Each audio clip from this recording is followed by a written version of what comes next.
ৰাইজ ভালে আছেনে? আজি কলীয়া জৰা মাছৰ সৈতে কচু আৰু ঔটেঙাৰ আঞ্জা বনাও আহক। ভাবি আছিলো কচু ঔটেঙাৰ লগত মাছৰ আঞ্জা এখন বনাম।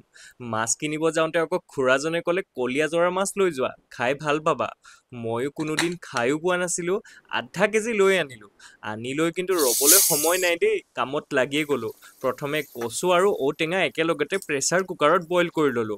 আপোনালোকে বইল নকৰিলেও হয়, পিছে মই খজুৱাব বুলিহে বইল কৰি লৈছো। এতিয়া মাছকেইটা নিমখ হালধি সানি আধা সিজাকৈ ভাজি ল'লো।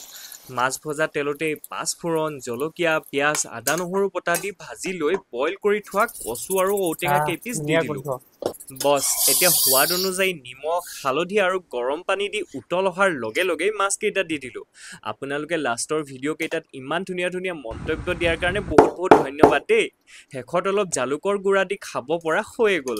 আজিৰ থালিখনত আকৌ কঁঠালৰ গুটি পিটিকাও আছিল দেই। আঞ্জাকণ কিন্তু খাবলৈ কিছু ধুনীয়া হৈছিল। আপোনালোকেও ঘৰত ট্ৰাই কৰি চাব পাৰে কিন্তু।